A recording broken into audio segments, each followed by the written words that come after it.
Welcome into episode 392 of the Skate Podcast. I am Brian DeFelice, joined by Bridget Prue and Scott McLaughlin. Bridget and Scott, we have a lot to discuss today. The Bruins defeated the Lightning 6-2 in their most recent game at the Garden, which was a great win, despite, as many pointed out online, being outshot 2-1, which we'll talk about as well.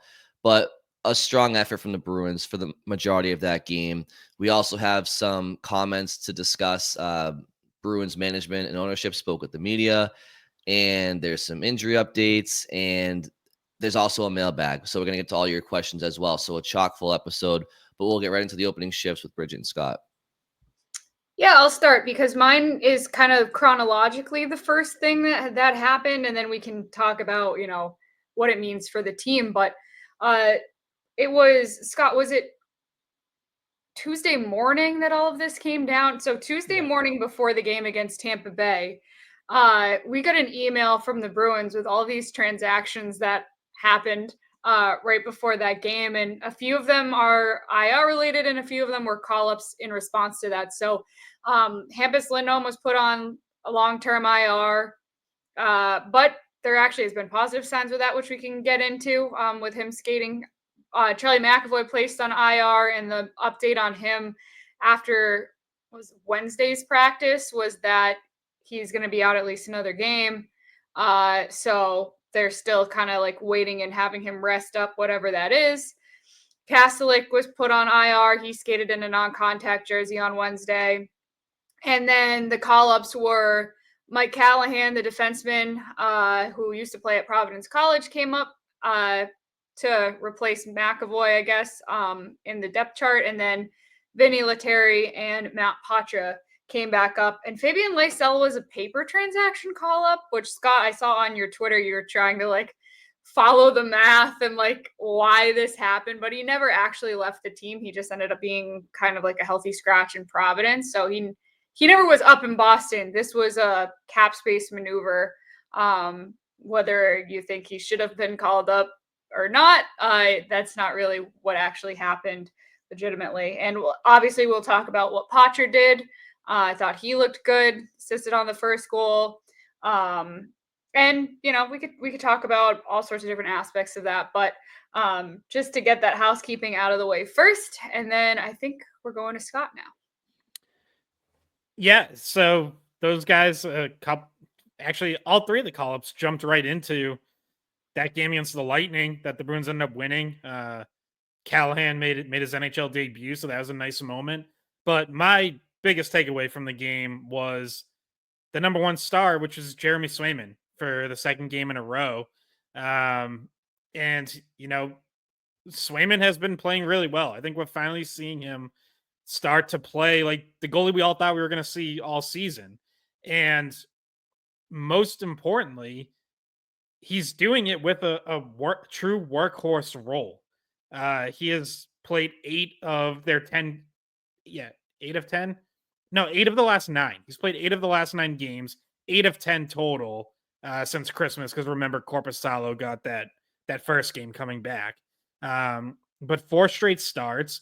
And we had this conversation before. Bridget and I both wrote about it at various times. Like, Swayman was struggling when he got 3 or 4 straight starts for much of the season. Now he's not. Like, he looked great in a 3rd straight start against Florida, and he looked great in a 4th straight start against Tampa.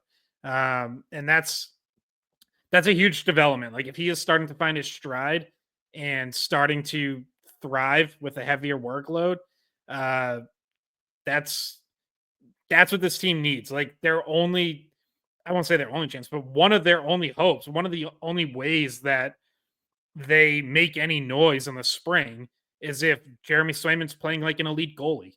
And he is either at or very close to that level right now. Since Christmas, he's made more starts than any other goalie, played more minutes, faced more shots, and handled it with very good play. He's also first in goals saved above expected since Christmas. We talked about wasn't that long ago that he was dead last in the entire NHL for the season. So this has been it almost. I feel like this almost happened kind of quietly because there's a 6-game losing streak in the middle there. So you're not you're not really thinking of any positives during a 6-game losing streak, but that streak was not Swayman's fault, and he has been playing some really good hockey for basically 3 weeks now. He has been, Scott, and he's not alone as it pertains to certain Bruins individuals that are starting to pick their games up, whether it's the last couple of games or the last 3 to 5 games, despite some of those being in the losing streak. And we'll get to all that quickly for my opening shift. I'm just going to plug something that we'll just talk about throughout the podcast, which is the Bruins management and ownership spoke at what Bridget and Scott were arguing for a few minutes before we started recording, if it's called a gala or a gala, but I'll just call it a gala. I'm going to call it a gala. And Charlie Jacobs had some quotes pertaining to the his feelings on how the season's gone so far, what he deems a successful season as an owner of the Bruins. He spoke a little bit to Cam Neely and Don Sweeney and the jobs that they've done, and how he feels about them going forward this year and beyond. Kind of Cam Neely spoke to the slow start to the season, perhaps overvaluing players that they brought in or attributing the slow start to some of the shortcomings this year. He also spoke to what their approach is going to be as this season gets closer and closer to the deadline. He talked about the usage of younger players throughout the organization. We'll get to all of those things. I just wanted to plug that they spoke because it's not often that management and ownership gets to speak in Boston regarding the Bruins. And so we're going to discuss all that.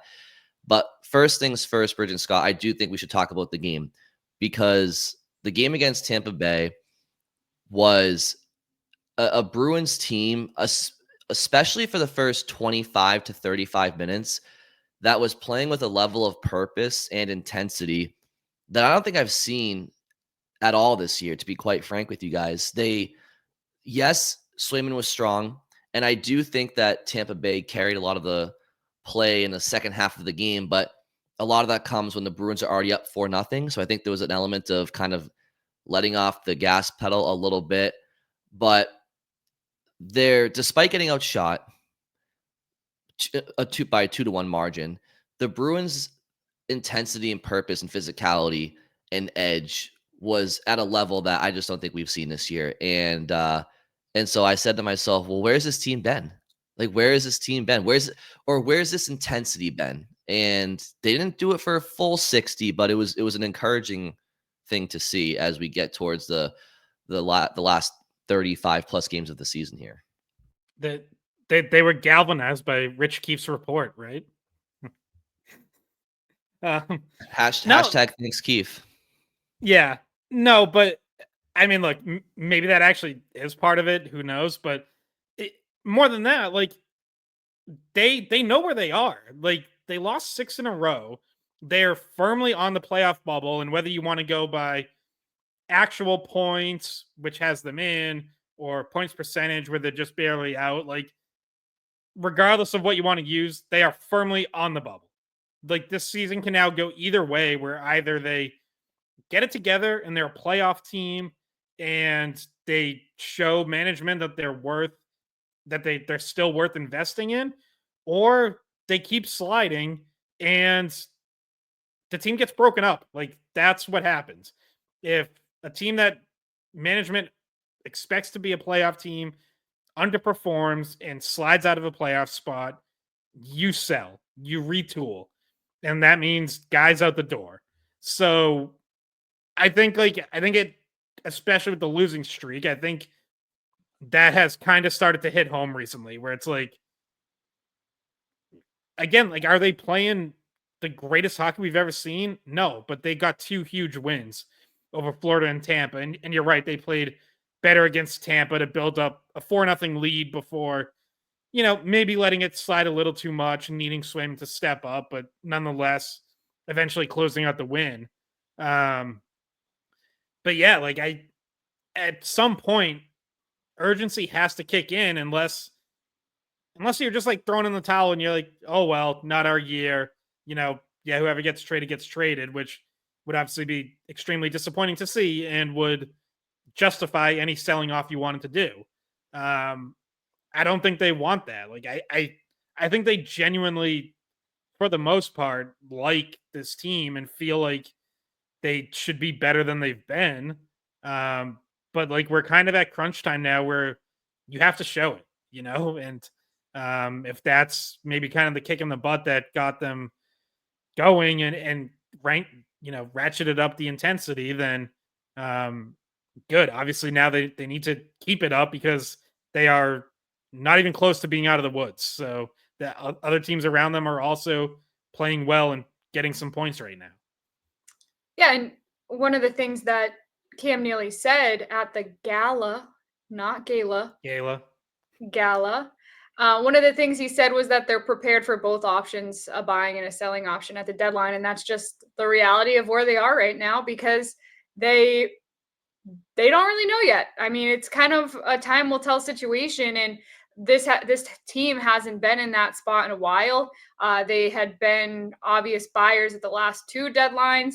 They had a huge buying deadline the last year that Bergeron was here when they added Bertuzzi and Orlov, and they just went all in. And that's just not necessarily what it looks like right now. The aggressiveness, like I feel like it could go because it could go either way at the deadline. Like, do you want to be super aggressive and like real like because otherwise I don't know what your chances are of actually making a legitimate run. So yeah, it could be a sell off. It could be making some tough decisions about guys that you might like, but just aren't part of the future. Like aren't you don't see you don't envision being on a playoff run that goes deep. And we could talk about who that might be, but we're still kind of early in that, and I mean that because every week it's up and down. It changes. The Bruins they righted this ship after Montgomery left and they lost 6 in a row. And now they've won against two tough teams. And maybe they go back the other direction, but like you said, Scott, like that 6-game losing streak put them on the bubble. They had a chance to separate. They didn't. So now they're still in that spot. Yeah, and just to be perfectly clear, nobody on this podcast is throwing a party that the Bruins played a couple of good periods against Tampa and have a couple of wins against some strong teams here.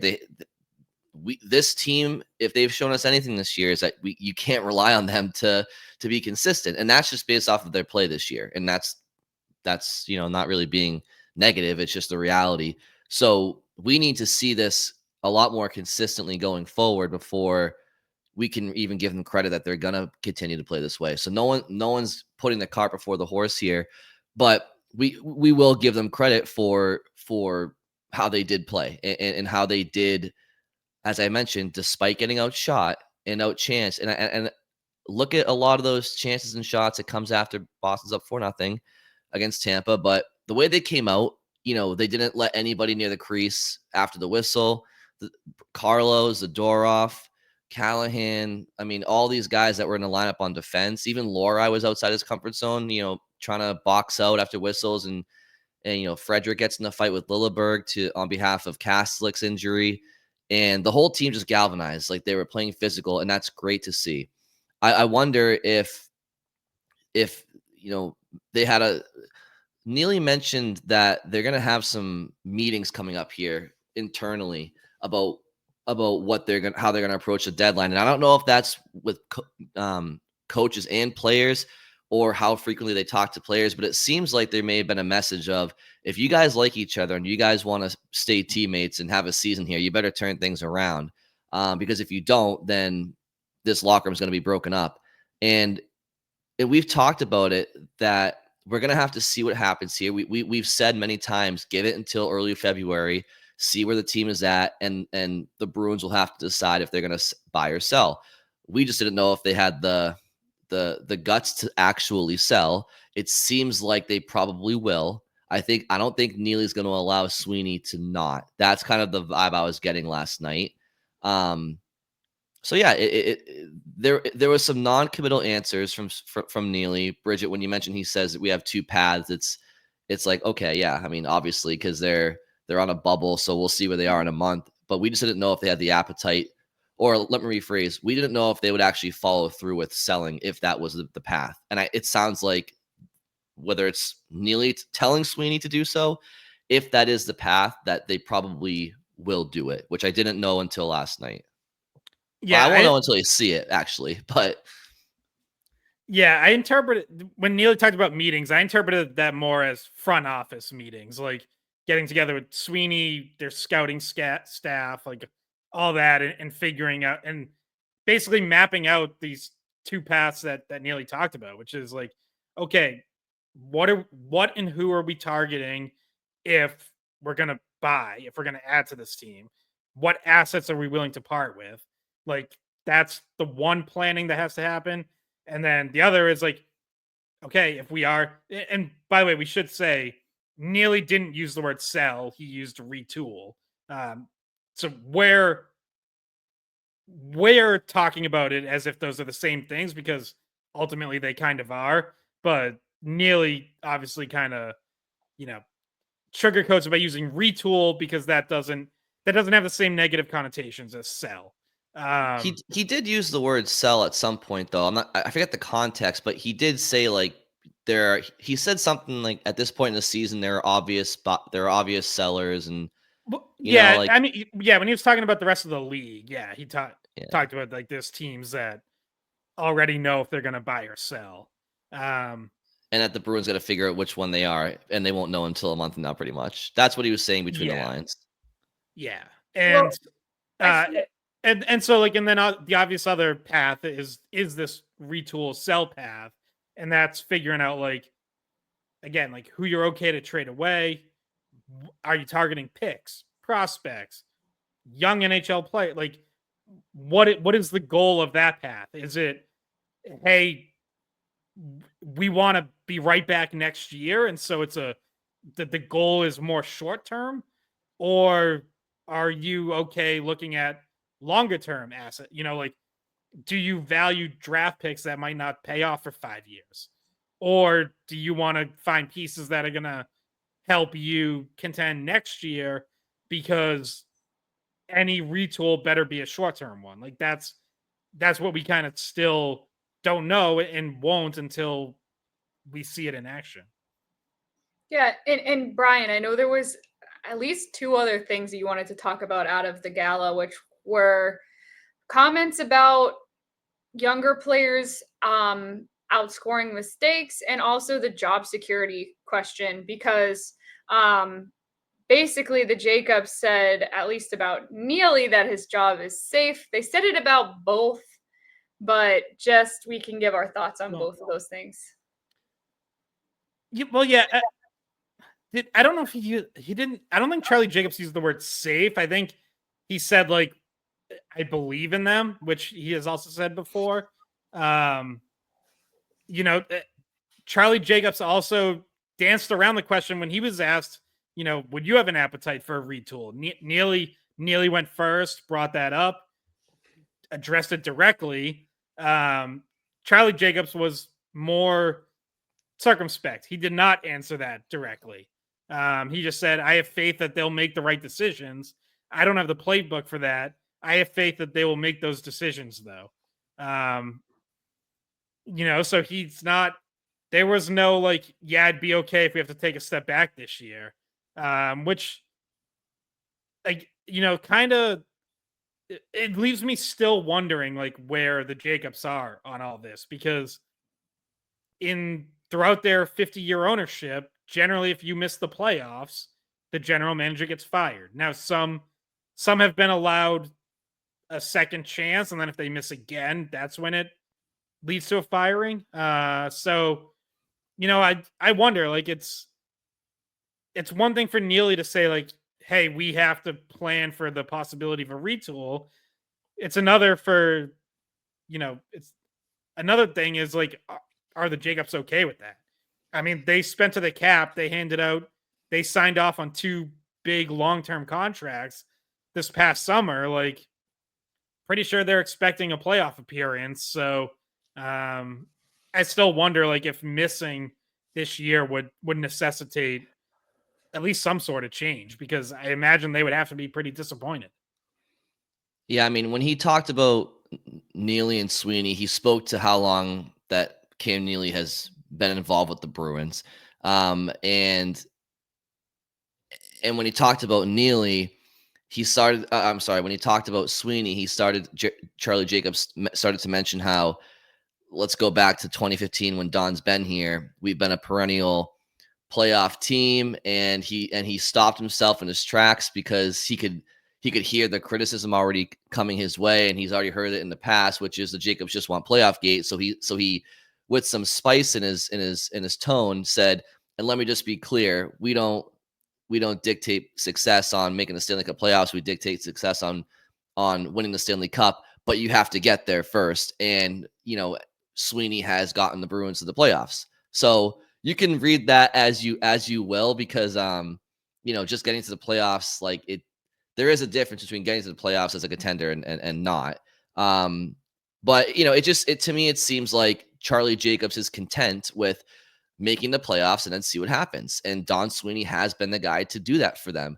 Some years the Bruins have been better playoff teams than others. But to Scott, what you just mentioned about missing the playoffs, until that happens, I don't see Sweeney going anywhere. And it might mean more than just one playoff miss. It might mean two playoff misses. But generally speaking, I just don't see Jacobs partying with Sweeney after this year, even if he misses the playoffs, because he kept talking highly about how in Don Sweeney's tenure in Boston as GM, he's won GM of the year once, been a finalist another time. He's a GM of Team Canada, which is voted on by his peers. He's the GM for Canada in the Olympics or whatever he said. So, basically if you're reading between the lines, Jacobs is saying, I have no reason to fire him in his mind. He gets us to the playoffs and he's liked by his peers. Okay, well, that's not going to rub Bruins fans the right way. And I don't know what Neely has to do to lose his job. I'm not saying that he should lose his job right now. I honestly don't know what he could do for Charlie Jacobs to want to fire him, because clearly the Jacobs love Cam Neely. He's been with the organization now for almost 20 years in a executive role, and we all know he was a Hall of Fame player for the Jacobs. So realistically, I just don't see this ownership having the whats to get rid of Neely. Sweeney, they would, but it would take a lot more than what we've seen so far. Whether Bruins fans like to hear that or not, that's just my opinion.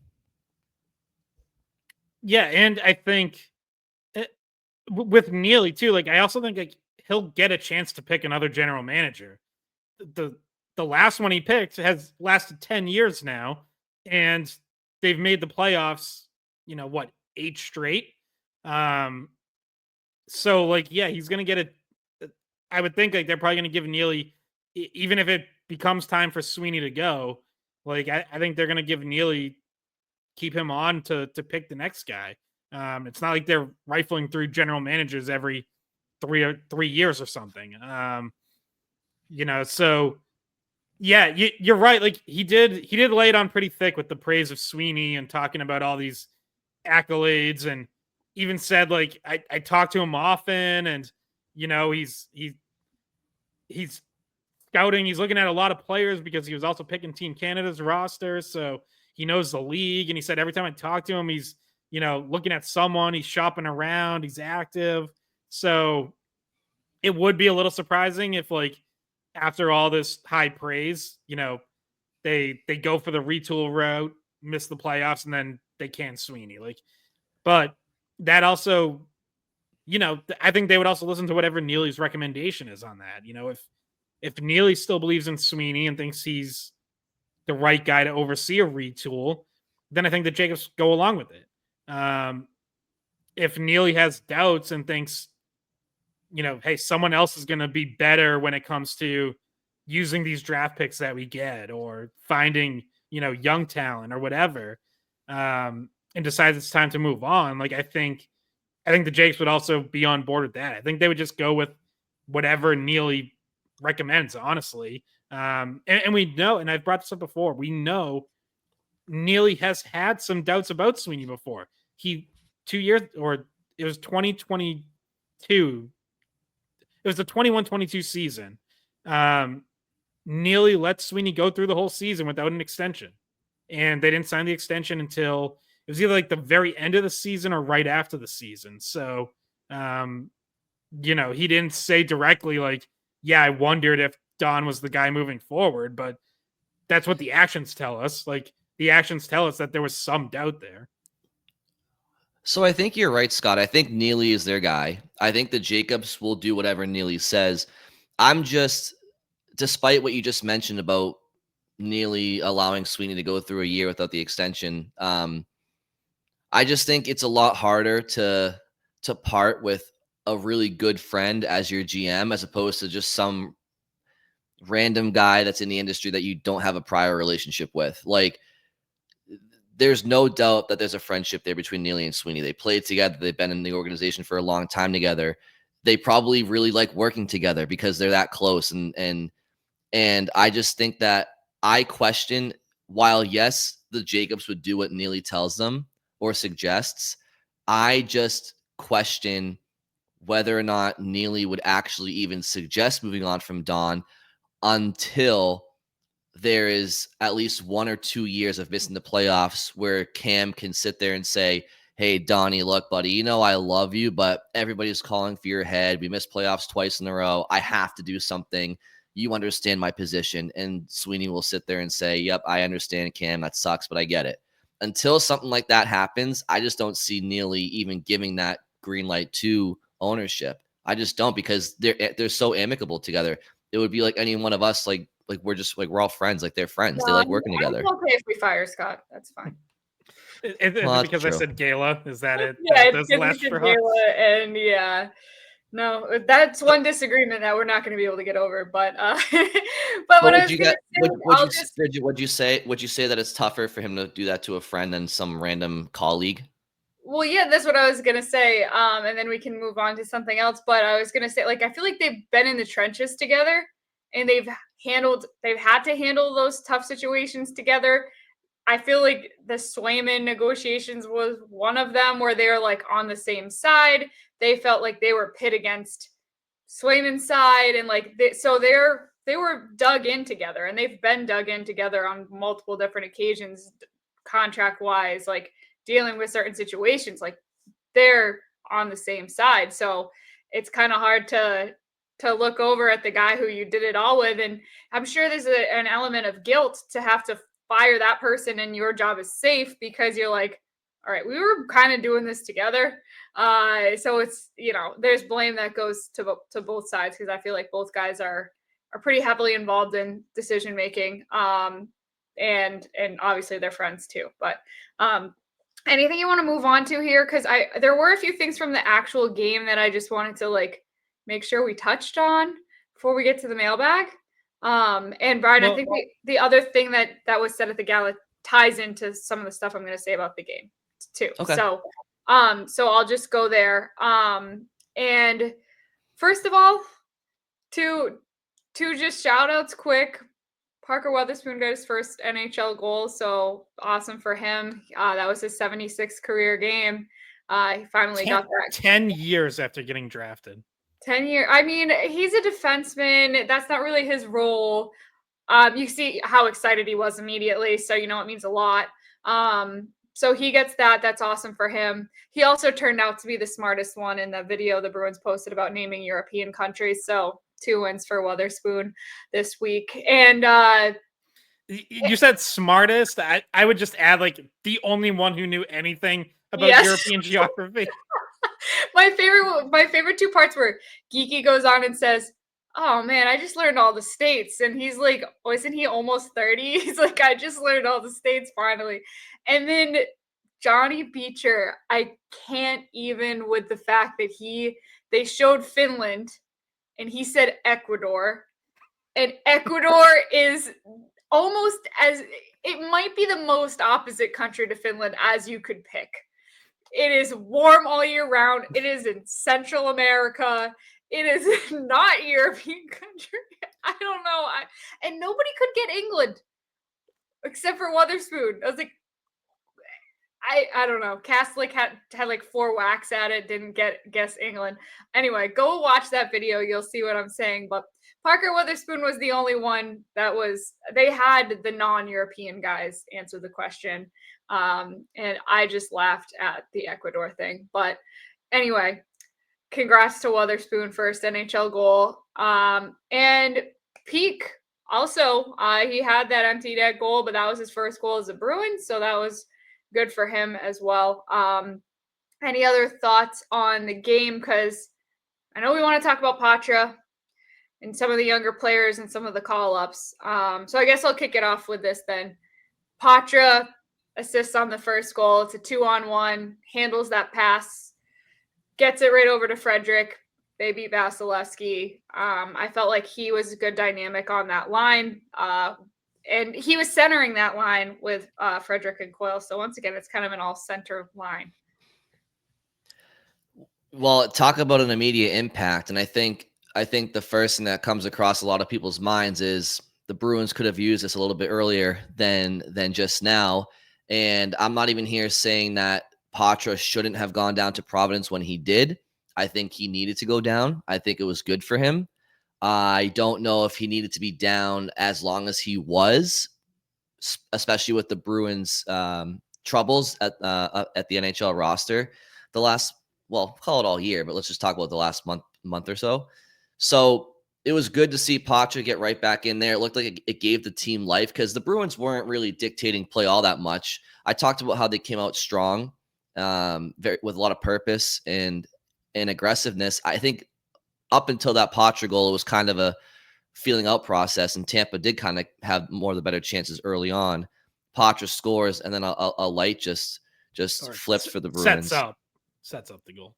What did I say? You say scored. Oh, no, I'm sorry. Yeah, no. Sets up the goal to Frederick, which Frederick obviously finishes the goal. And I'm not saying he needs to have be in contention for a Gordie Howe hat trick every night, but this is the Trent Frederick that not one Bruins fan, if he played like that more often, there's not one Bruins fan that would say trade him. You would say this is somebody that you want on your team. Anybody would want this player on your team. You just have to see it a hell of a lot more consistently from him. And I do think going back a few weeks, he has been getting to his game more, and it kind of culminates against Tampa Bay. But yeah, Bridget, calling up Patra, I thought Mike Callahan had the classic, you didn't really notice him, which is like next to having a major impact on the score sheet in your first NHL game. That's like the best first NHL game you can have, where you're just not really noticeable because you're not making any glaring mistakes. And then, yeah, Vinny Lettieri, obviously, he is what he is. So, yeah, there was some energy in the lineup, but I think that Patra goal kind of spearheaded. I'm sorry, the Patra assist to Frederick kind of spearheaded it. And by the way, I like that you're giving the credit to Patrick, because I feel like he actually probably was like 70% of that right. 2-on-1. So like mentally, Ryan is giving him credit. But think about it this way. When Frederick has been on a line with, say, like Brazeau and Wahlstrom, are either of those guys bringing him on a 2-on-1? Like, I feel like Patra has the ability to do that, whereas I'm not thinking Brazeau is going to start a rush, be able to make a move and think and have the speed to create that opportunity in the first place. Maybe, speed wise, Patra is quicker. Patra's playmaking ability probably gives him a better chance to make that pass, get it over, do the right thing, make the right read. So I feel like in that combination, he did make Frederick better. And we've seen him do that in the past before he was sent down to Providence. Yeah, it's just like the control, the command with the puck on his stick to, know how long he can wait, not rush a shot, not force a pass too early, not hold on to like any NHLer should be able to execute a 2-on-1. They practice them every single practice. But when it gets to you in the game, like, do you handle it correctly? And Patra did. Like, he timed it perfectly and made the exact right play. Yeah, I think, pulling back a little on Patra, like, I think when we talked to him Tuesday morning, it was clear that like he probably did need time in Providence. He talked about finding joy for the game again and kind of being worn down, and like that happened, you know, in a month basically. Like that took 1 month of the NHL season for him to basically get like worn down, probably physically and mentally. So that's more than anything else. Like that's what he needed to do in Providence was go play more, improve conditioning, endurance, handle physicality better, like all of it. Just the grind of going through a professional season. And he seems to be in a better place, both mentally and physically. Like I thought he also looked like stronger, like bigger, just standing next to him. So that's like that's good, and I'm sure part of the delay in bringing him back is I think we all know like he had a hot streak in December that you could have easily called him up after. I think part of it is like the Bruins maybe still wondering like, is he going to make it from now to the end of the season in the NHL? Or like on March 5th, are we going to be talking about him being worn down again? And he's gone 7 games without a point, and his minutes have gone from 14 down to 11. Like, I think that there's probably still some concern about that.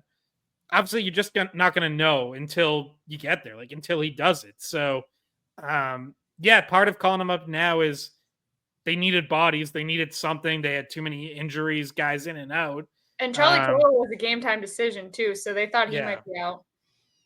Yeah, so I hope he's here to stay. Like, I don't think it's the end of the world if he yo-yos a little between Boston and Providence, but you'd love for that to have been, hey, 2 months of development, resetting, whatever you want to call it, and like now he's here to stay. That would be great. Hopefully that's what we see. Yeah, Scott, when you talk about falling in love with the game again, I think that there's some merit to that because when you're at the NHL level, there's so much attention on you. Every shift you're on the ice, you're televised. You have everybody online clipping your good plays, your bad plays. You're in a bit of a microscope. You have the media, and it's just everything is so world class in the NHL.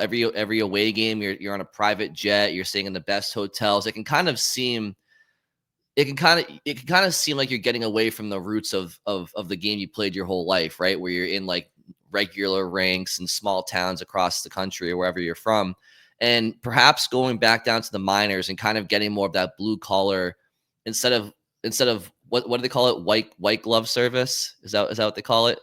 Instead of getting that white glove I don't know. service, I've never had it. yeah.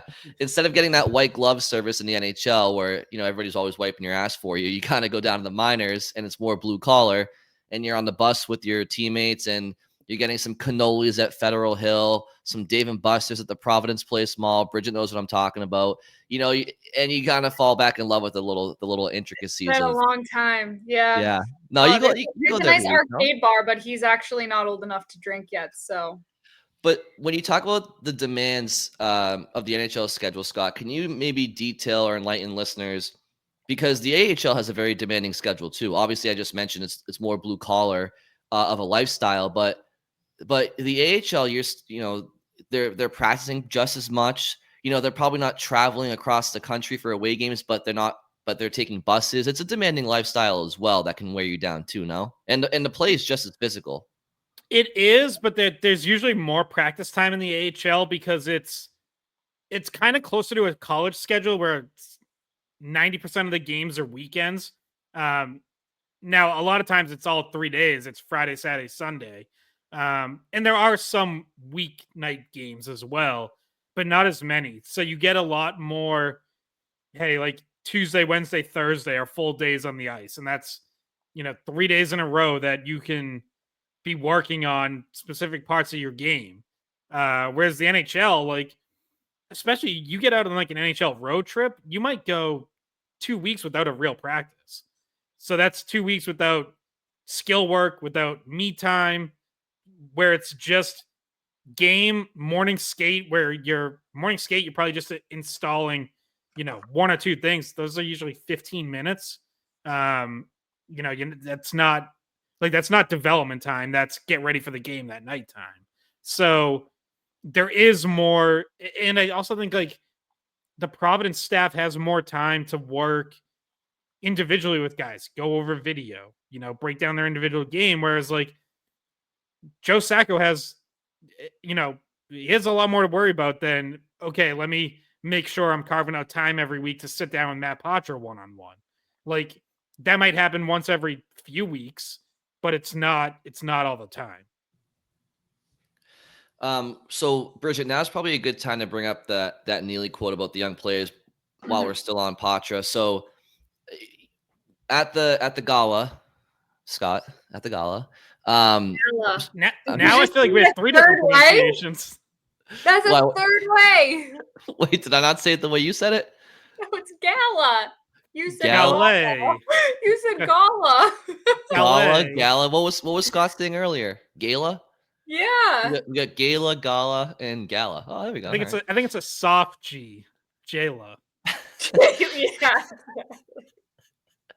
All right. So at the Jala, Neely had a quote about somebody asked him about if the Bruins have the appetite of seeing what they have in players like Lysell and Poitras before they try to go externally outside the organization for help. And Neely said, yeah, it would be great to see these guys up here. It would benefit the organization. But along the way, one of the quotes he said was, are you outscoring your mistakes is really the question at the end of the day. And what I said in response to that quote was, ask that same question about the players on the NHL roster too, Cam. And Scott, I think a lot of people would, just from the comments that I received and just in general, I think a lot of people feel the same way. Like, it's not even so much that you shouldn't say that about Poitras and Lysell, but take a look at the NHL roster this year. That question is valid towards them. Is that being asked towards them? And I know you had some thoughts on that, so I'm just gonna give you the floor. Yeah, so kind of two different things. Like one, I think he's right to say that. Like that is ultimately, if you're a team that hopes to be a playoff team and contend, like that's the entire equation. Are you? And I guess I would say it's not necessarily like outscoring your mistakes, or are you a net positive overall? Like, do you just make more good things happen than bad things? Like that's the entire equation. So I have no issue with that comment in and of itself.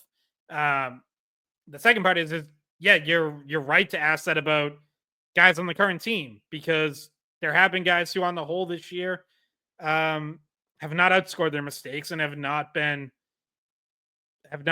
brought more positives than negatives. I think the issue there is that those guys are all locked in on NHL contracts and are guys who have that you've seen more from, who I would say pretty much across the board have been positives before. Like, they can do it. The difference with Poitras and Lysell is like those guys, you have the option of letting them continue to develop. And so, yeah, I think this organization gets a little too patient at times. But they feel like those guys can work through and come out on the better side of that balance. Down in Providence, we don't have to let them, make their mistakes at the NHL level. But when you're then struggling throughout the season and a playoff bubble team, like that's when you have to consider just giving the kids more rope. Like if you're firmly in the playoffs, then I don't. Well, I won't say that. We would still be having this conversation because people always want to see the kids. We hear from those people no matter what the Bruins are doing.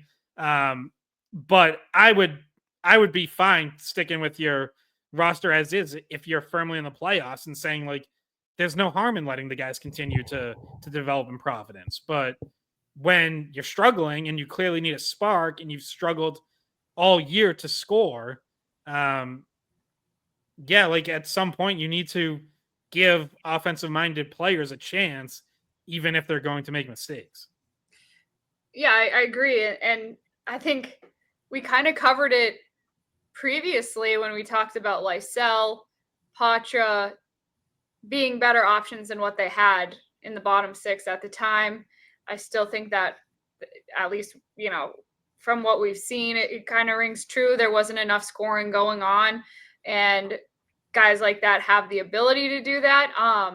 Doesn't seem like, or at least right now, that Lysell is on his way back up, because I don't know, maybe that wouldn't have just been a paper transaction like we talked about, and we would have actually seen him up. But either way, guys, I think you kind of covered most of it, and we don't have a whole lot of time. So do you think now's a good time for some mailbag questions? We're definitely not going to get to all of them because I do have a doctor's appointment after this to get to, but we'll try to get through as many as we can.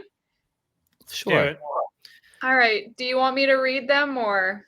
Sure. All right, here we go. I'm gonna go and answer one of our YouTube questions first, because we get a lot of emails. We tend to answer those first. We still will answer those, but I did want to, work in some of the other stuff because we get to Twitter questions, YouTube questions. So I'm gonna go to this one from Jason. It's a quick question. And he said, should the Bruins trade Marchand if they're out of the playoffs at the deadline? I think it should be on the table.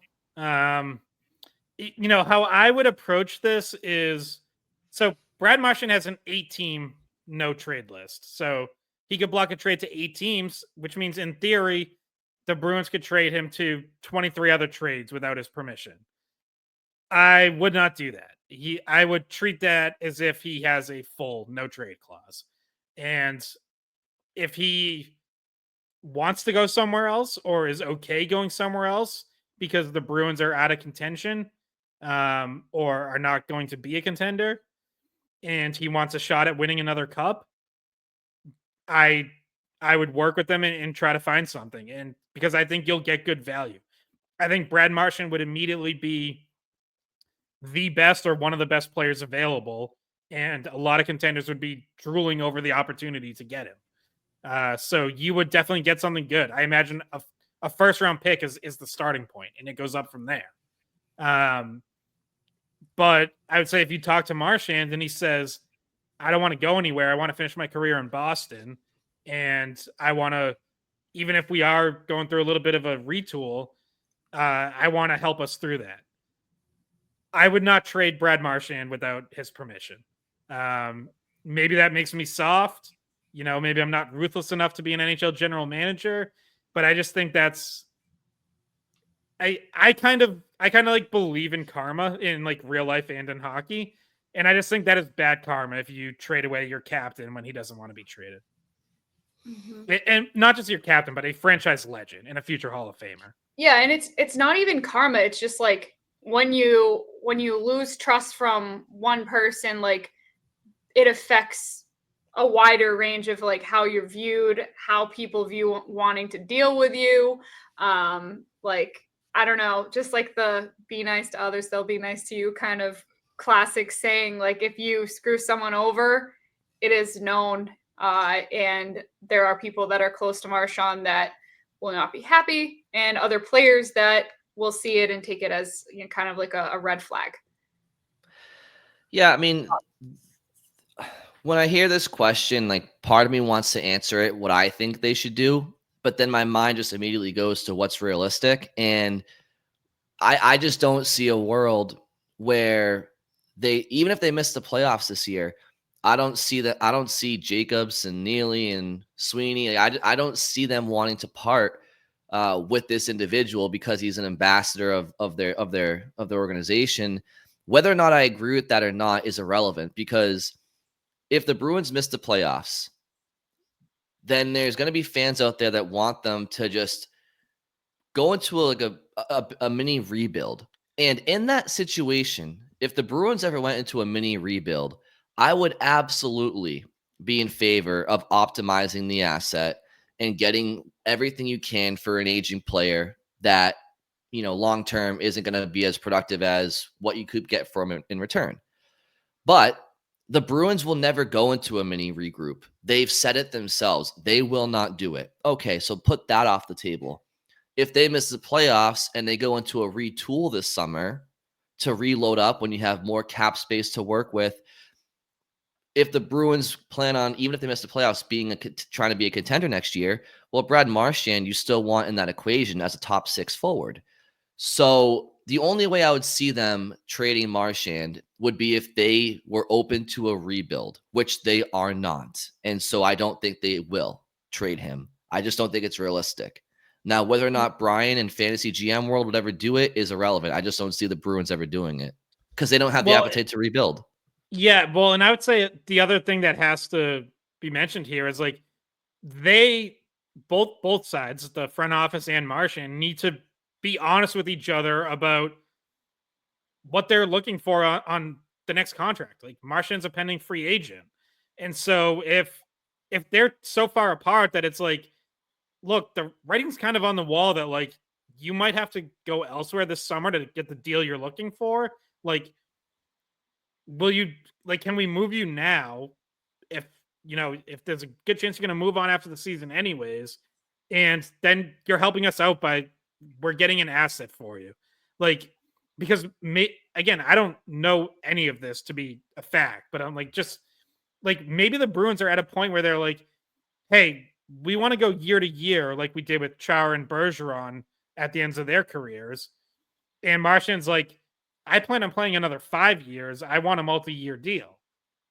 And I want to be paid, what I'm worth. And the Bruins are hoping, geez, we really hoped, you'd be at the year to year team friendly part of your hockey life now. And Marchand's like, no, I want to get paid because I plan on playing that much longer. Those would be like, I think both sides would be fair to kind of take those positions, but you would have to recognize by March 7th that like either there's a gap here that we can bridge and keep this partnership going, or like we're just going to be too far apart and it's probably going to end this summer anyways. All right. So another trade question. I like this one because it's so out there. But Tyler on Twitter said, hear me out. It's crazy, but should the Bees make a run at Rantanen, it may cost a lot. And he lists off McAvoy, Patra, Frederick, picks, money, whatever. But he could be a game changer. With the rumors of Colorado not wanting to sign him for the money, now may be the time to get someone of his caliber. I will start by saying I like Rantanen because he's a pain in the ass to play against. It just hadn't been on my radar, this question. So thoughts? Yeah, I mean, Mikko Rantanen is a beast. He's on pace for a third straight 100-point season. I would love to have Mikko Rantanen on my team. I don't know that this is going to make a ton of sense for the Bruins because the reports are that Rantanen's, who is a pending free agent, is going to be looking for 13 to 14 million a year this summer. And if the Bruins are signing, you're not trading for him unless you're signing him to that extension. Unless Pastrnak is getting moved out in some different deal, like that would be $25 million tied up in right wings, which isn't to say like you can't win that way, or there's no law against having two elite right wings. Does he play his offside, Scott Rantanen? Yeah, Rantanen's a left shot who plays on the right. Okay. I don't know. I'm sure you could try flipping one of them. Some guys are weird about that. Some guys handle it just fine. But yeah, like you're now the build of your team is through two superstar wings. You're still looking for a number one center. If whose question was this? Tyler's? Yes. Tyler's writes like bring up like a McAvoy being included or something like that because someone with a big salary has to go out, whether that's McAvoy, Pastrnak, or Swayman. I think the Avs feel like they found something in net, so I don't know if they would be interested in Swayman. But yeah, like it's. I just think when it comes to spending huge money like that, like if you're the Bruins, I still feel like you have to look at doing that at for a center. So that's my hang up there. As much as I love the player. Yeah, I would second that. I think that it just doesn't solve the center ice issue for Boston long term. And um, Colorado in that situation would have quite the blue line though with Makar and McAvoy and some others. But yeah, I think the winger aspect of it is the hang up. So I echo what Scott said as well. And I would also point out that Rantanen plays almost exclusively with Nathan McKinnon, and that's not to say that he wouldn't be a great player without him, because I think he still would be really damn good. But like, let's not act like that hasn't helped his production a ton. It absolutely has. So would he be more of a 85, 90 point guy instead of 105? Oh my God, Lindholm would get Rantanen easily to 120 points. Here's my thing about Rantanen, and then I'll go to the next question, which is another trade. He is like, he's got the Bruins character. Like he is such a pain to play against. I mean, he stirs he stirs things up when he plays. He can get under people's skin. He's talented. When the Bruins have played against him, you see the frustration that it has caused them. He does that to a lot of teams. So he kind of has that fit in terms of, do you need someone that can go against a Kachuk? Do you need your own pain in the butt kind of player? Like I feel like he fits that as well. So here's the next question. It is this is an email that we got from CJ. They say so they've had Swayman go for a long stretch of games here, and they need cap space, which Korpisalo is eating up. Could you see the Bees dealing Korpisalo, who I think since arriving in Boston has shown himself to be a competent goalie, and bring up DiPietro, who has a long season in Providence, as a backup instead? So basically saying, do they need a goalie in that second spot that just has a smaller cap that, free up some of Korpisalo's money, which I will say Ottawa has retained part of that contract as well. So, anyway, thoughts on Korpisalo, if they, if it's a good move for them to move his cap somewhere else.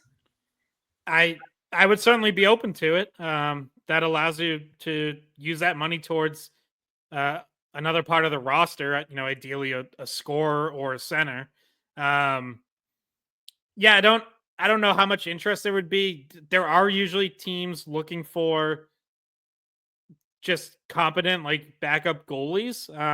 But just like we all don't love the Korpisalo contract, I don't know how many teams want to take that on either, even what's left of it. Maybe if the Bruins retain some of it, and now it's kind of been a double retention with Ottawa and Boston. But then that's probably not saving you a whole lot of cap space anyways. So I would be open to it if there is any sort of market. I just don't know if there is. And the second part about who you're calling up, like, we haven't talked about it at all, but it is worth noting, like, Michael DiPietro is having a very good season in Providence, and Brandon Bussi is not. It looks like DiPietro he certainly has passed Bussi on Providence's depth chart, and I would say, like, on the organization's as well. Yeah, well, Bussi had an amazing diving save 2 preseasons ago, so I don't really care how he's doing this year, Scott. he's the next Patrick Waugh. Yes, in the preseason. We still all remember that moment. Clearly it's burned in our minds. Question from Liz, which she emailed us. Thank you to our regular emailers that we keep getting stuff from. So I'll read Liz's right now. I'm going to pick her first question here, which is, why wasn't Potter on the power play last night against Tampa? Since They will now have a few days before Ottawa and time to practice. Do you see that happening coming up? And at a minimum, I would have tried putting Letary and Patra on the same power play since they were clicking in Providence, though I'm guessing Letary won't be up for that long. Yeah, I definitely, you could see Patra potentially get moved to the power play or get a look there. The point about no practice time is, I think, probably the key here. He just had a morning skate in on Tuesday, whereas Letary had been there for Monday's practice as well. So that's probably part of it. But yeah, like you could definitely see, obviously they're still searching for answers on the power play and have been trying some different things, including Letary getting a look. They're clearly they're definitely trying to figure out the quarterback situation on the power play, because now you have Lindholm and McAvoy out. So you see Lohrei up to the top unit, and I think in morning skate it was Jordan Osterley running the second unit, and then he was a scratch for the game. So it was Nikita Zadorov running it, which obviously is completely separate from any Patra points. But just while we're on it, like, worth bringing up that, yeah, they're trying a lot of different things on the power play right now. So I would not be surprised if Patra's part of that. Well, and speaking of Letary, and this is kind of separate from the question, because I think Scott answered it adequately, and I couldn't do any better. But the like that last game, it seemed like the Bruins had a lot of people out, right? But most of the people were on the back end. I mean, yeah, no Lindholm, which you haven't had most of the year, but no McAvoy. So your back end was very, you're out your top two defensemen.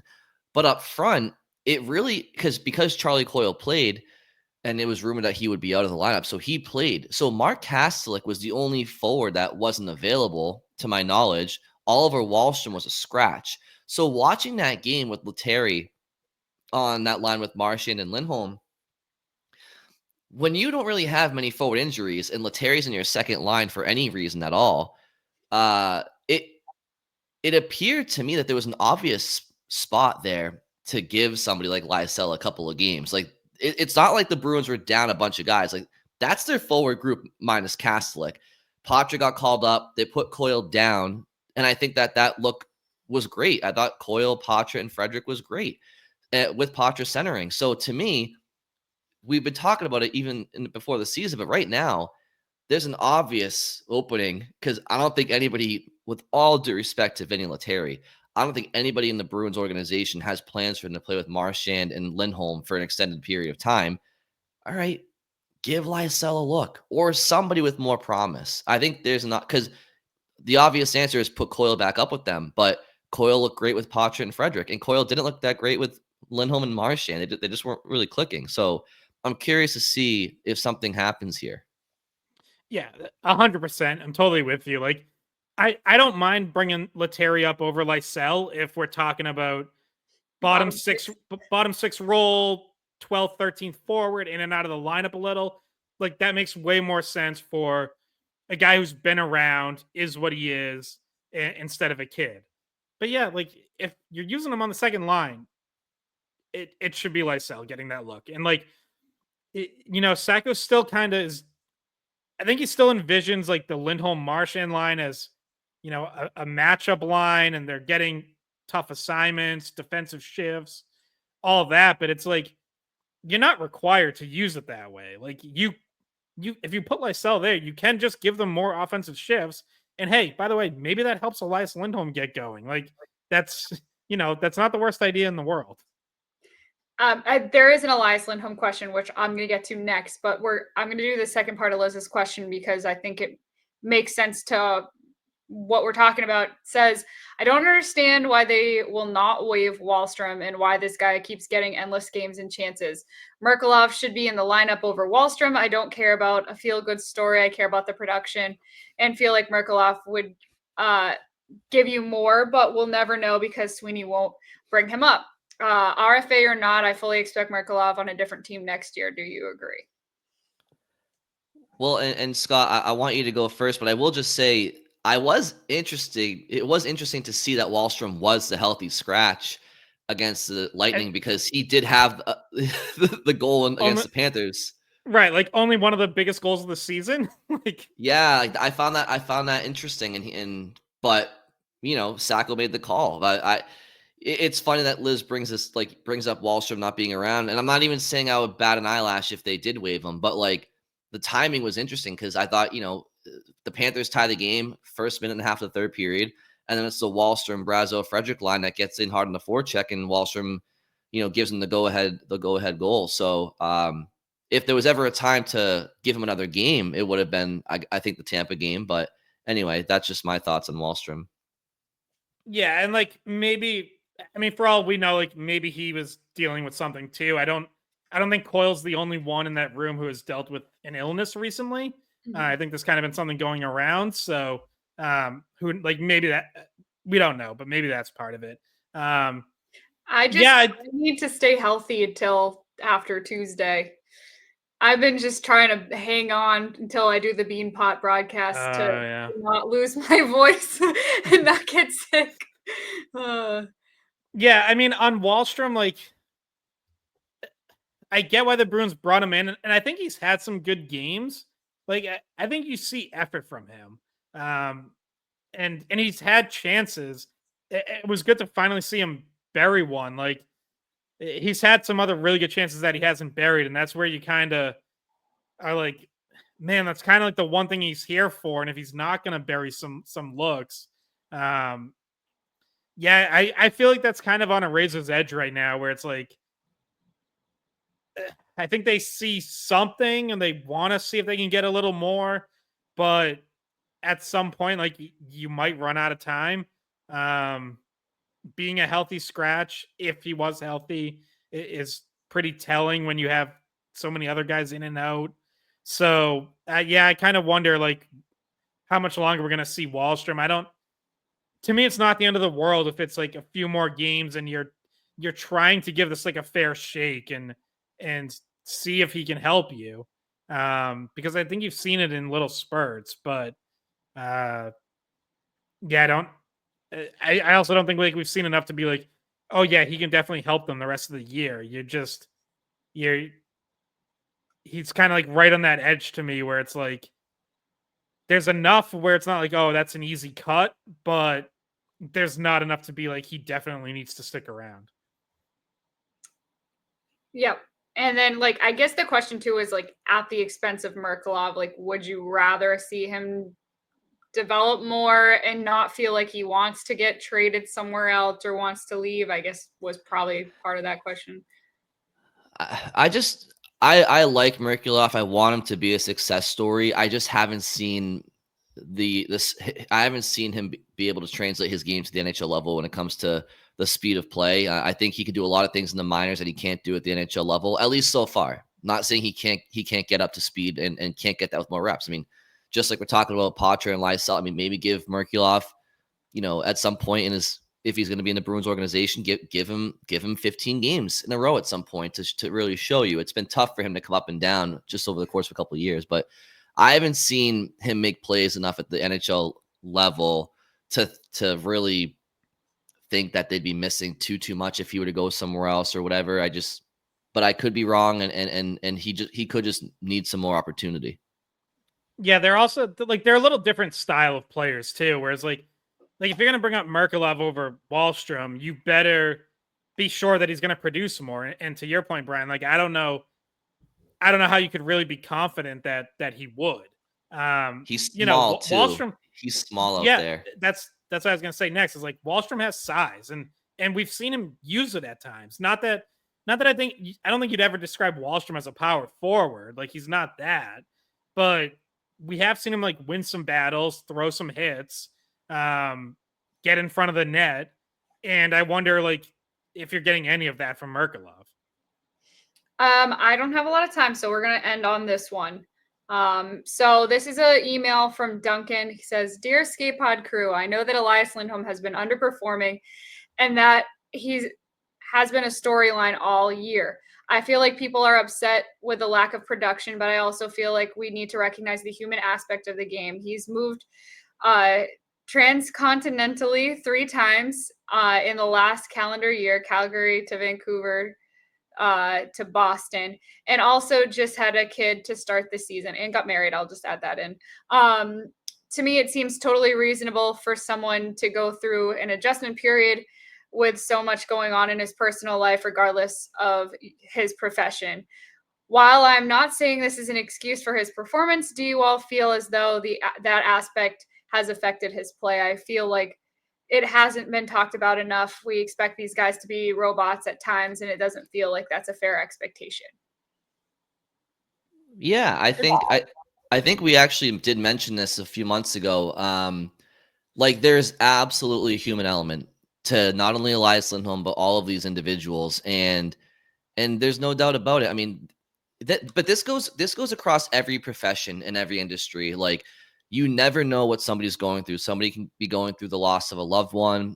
Somebody could be, having a child. They could be moved. Like, you just don't know what's going on in people's lives. And, if, the difference here is we do know that he's had tangible moves, and we do know that he had a child. So yeah, there's no doubt that could explain some of the things. I also think that the Bruins lineup up front just hasn't been very potent offensively, whether that's just pure talent or not. So there's no doubt it's been a slow start. I think expectations may be too high for the player too, and I think Cam Neely's comments about the Bruins maybe overvaluing some of their players. I think Lindholm was probably one of the players in his mind. It's possible that they overvalued what he would do offensively. So yeah, there's a human element to it, and I think that should definitely be taken into account. Ultimately, okay, he's moved multiple times. He's had a child recently. He's getting used to a new life in a new city and a new team. Okay, but at some point, that's all well and dandy, but it's a results driven business, and if he doesn't perform, we can sit here and acknowledge those things, but what do you want us to do with it? And we're halfway through the season now. Yeah, So some of that's pretty far behind us, and obviously you had the injury or whatever he was dealing with in the preseason that kept him out. He wasn't practicing, he wasn't playing in the preseason, so there was other stuff going on too. But we're over 40 games into the season, we're over halfway in, so maybe some of that you would have liked to have seen at least, a little bit more production as things have gone on as he settled in. So I think we're kind of in the point where now, like, even if you don't think it was fair to judge his first few months, I feel like we're at the point where it's pretty fair to start judging the production and should be acclimated at this point now that we're halfway through the year. Yeah, there's a human element that we should be cognizant of.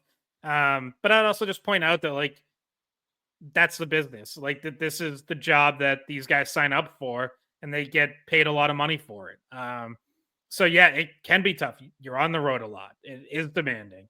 You do change teams and cities, and sometimes you have to uproot your family. In this case, at least he had the off season to do it. It wasn't an in-season trade or signing. So yes, there's a human element. Yes, it should be considered, but that also applies to pretty much everyone in the league.